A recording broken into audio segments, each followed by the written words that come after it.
Welcome to another edition of Lamb School Noticings, coming to you from Purdue University, the Brian Lamb School of Communication in the College of Liberal Arts. I'm Mary Fran Matson and your host.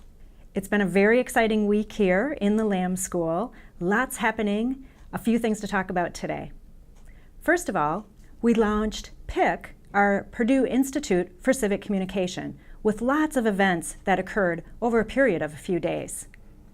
There was a luncheon to launch PIC, and there were a series of energy forums. In addition, Brian Lamb's on campus, and later in this edition of Lamb School Noticings, we'll have an interview with him. In news for our students, an alum of our graduate program, Patrick McLaughlin, was on campus to recruit students for PepsiCo. Currently, Patrick is the Chief HR Officer. He took some time to tell us about his experience at Purdue and what he thinks students need to focus on while they're here. It's great to be back at Purdue after, I can't believe, more than 20 years since I've graduated from the communication program. Since then, my career's been a great adventure, and I've gotten to use all the skills that I was taught here, both in the classroom and outside of it. I encourage all of you to really utilize this opportunity to get as much as you can out of the communication program at Purdue. It's a wonderful program. It always has been. It teaches you a lot, both academically and about life itself. Explore everything you have available to you, whether it's in the classroom or whether it's in campus organizations or in the community. All those things are important as we look at people for potential employment at PepsiCo, and every other employer does as well. I encourage you to enjoy this time and boiler up. Later this week, Richard Spector will be here from the Public Relations Society of America. Richard is a senior manager with corporate development and industry partnerships for PRSA. He'll be on campus Thursday afternoon to speak with the student members of the Public Relations Student Society of America. If you're interested in attending this event, please contact Professor Brian Smith. In faculty news, Professor Glenn Sparks was featured as the luncheon speaker at the Carmel Chamber of Commerce.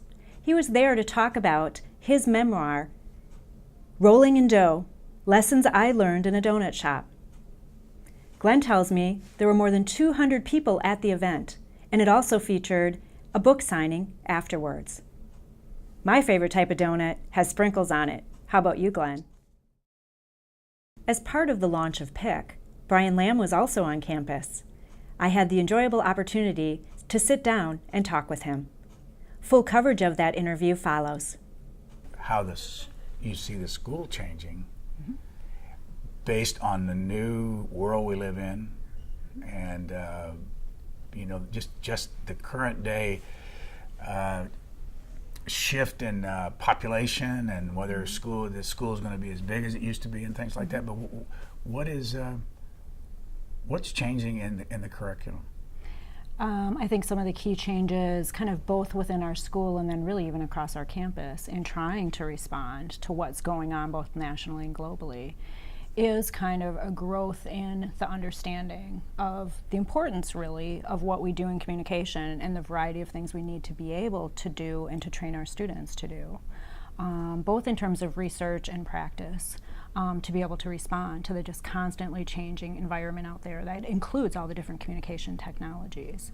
And then as part of that, spread that out across not only our campus, our nation, our world, to help people better understand how we can help make that happen as the discipline of communication, which is in the College of Liberal Arts, and how that is important.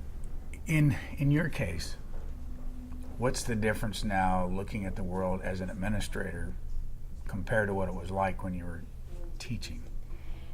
I think a lot of things that I learned from when I was teaching do come into play, but as an administrator, you have to have and understand what's going on not only in your own school and in your college and in your university, but even beyond, the kind of bigger picture of all that, and try to get a sense of how those things fit together. And then in understanding that, how you can help facilitate your school moving forward, your faculty moving forward, your students graduating and going into careers, I think is really key. All right, this is the most important question I can ask you. What message do you have for your fellow professors when they deal with the head of the department?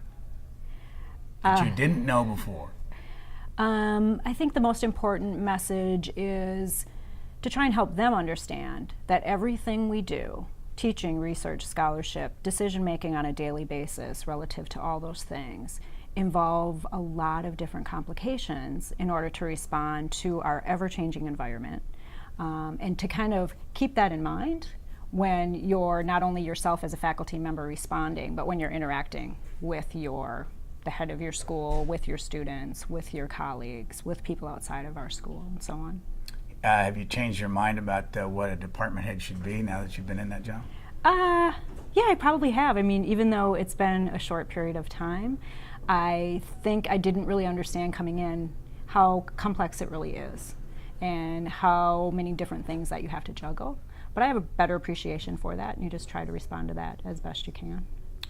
You know, one of the things I would really appreciate from the professors in the communication school is to follow what this Purdue Institute for Civic Communication is doing and to offer up their own help in encouraging students to get involved in it. Yes. Because that's one of the reasons that I even thought about coming back to Purdue and doing what we're doing, is because the idea of being able to share with students the whole personal experience.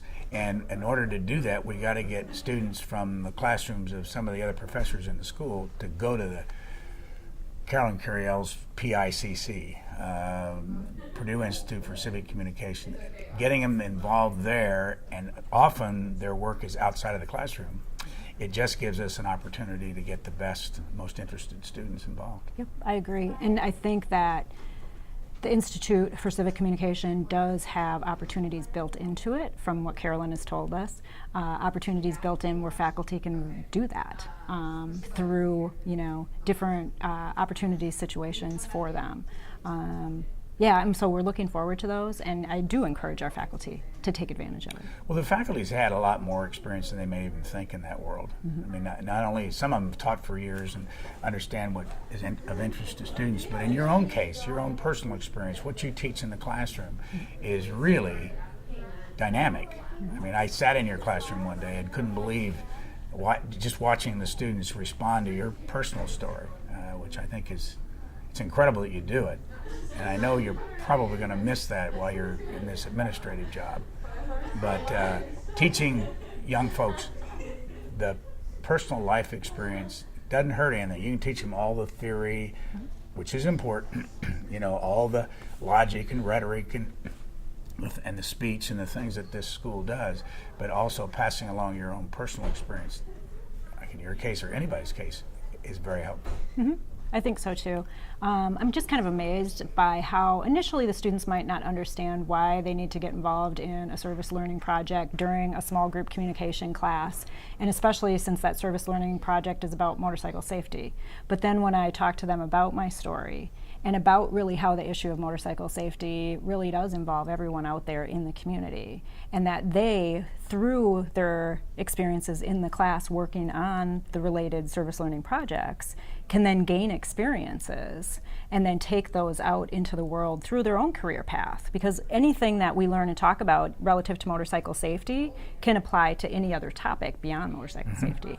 And it's really about, being a good citizen, being involved in your community, caring about, what's happening, in this case, on the road. But for them, it could be whatever topic, they're interested in, career-wise or community-wise later on. When I was born, there were only 130 million people in the United States. There are now 16 million, roughly. And the only reason I mention that is when I was here at Purdue, there were 16,000 students, and now they're close to 40,000. And it's going to get harder and harder for this country to govern itself. Mm-hmm. And it's going to take more and more leaders. And I will tell you this from my own experience, the kind of people that come out of Purdue are pretty impressive. Mm-hmm. They are down to earth, smart, and we need more of them on the East Coast. The East Coast the dynamic of the East Coast is often that we get East Coasters to come to Washington, although there are a lot of Midwesterners there, but not nearly as many as we can handle. So what do you think we need to do to try and encourage students, graduates of our programs, to move in that direction? Well, I never have expected that a lot of people will move out of this part of the country to Washington, D.C., and they shouldn't. But if you have any inkling that you're interested in government, it won't hurt you to have an experience in Washington. Come to work for the congressperson from your district, come out there for an internship, come to visit more than just in your 8th grade trip that you take. Because government is incredibly complicated. No matter what anybody thinks, no matter what your position is, it's far more complicated than you think it is. My experience kind of in politics is more kind of at the state level. So do you think a person needs to have experience at the state level before they move to that kind of national arena, or can you go both ways? Can I get experience as, say, a student, even a faculty member, doing work in this area at the national level and bring it back to kind of a state or even a local level? It's all basically the same. It's politics, but there's a much bigger difference in the state than the federal. In the state, people are right in front of you. Your constituents are right there. The federal level, you can hide. And one of the things we've been able to do is, put more of this on television so that people can pay attention to how they're dealing with the issues. But I don't think there's one way to do it. You can come to Washington and get that experience, and then if you're really interested in some kind of a federal office, you got to come back to your state and work in the local area first. People do go right straight to Washington in elected office, but you're going to be better off if you understand the grassroots. I remember when I was in high school, I was governor for a day, and I was a boys stater, and by the way, I still to this day don't know why we have to have a boys and a girls state. It's time to bring the two of them together. But when I was at Purdue, one of the most important things I did was participate in something called Mock P. Mock Political. We elected Lyndon Johnson as vice president and John F. Kennedy as president. And this was in April of the year before they even suspected that the two of them would get together at any point. Wow. And Purdue kids did that, and then John Kennedy addressed us via telephone at the convention. And that I remember that whole process. As a matter of fact, when I look up at your students that are videotaping this, or it's not videotape anymore, but that's what I did when I was here with Mock Political. We made a 15-minute film. Okay. Very cool. What else would you like to talk about? Oh, we could talk about the archive, I guess. Yes, I do want to talk about that.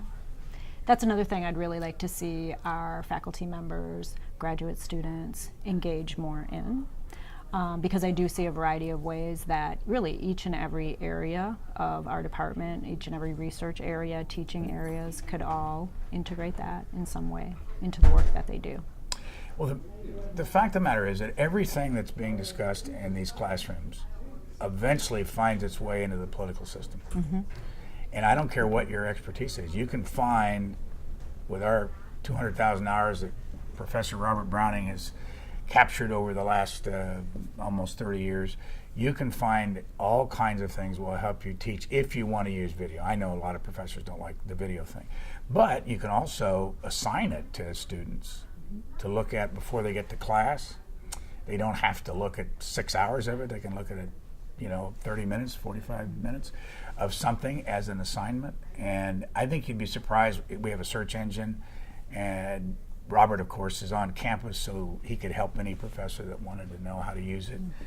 I think you'd be surprised at how valuable it could be if you wanted to use it as either extra credit or some assignment outside the classroom that might, help a student better learn in today's video world that we all live in. Yeah.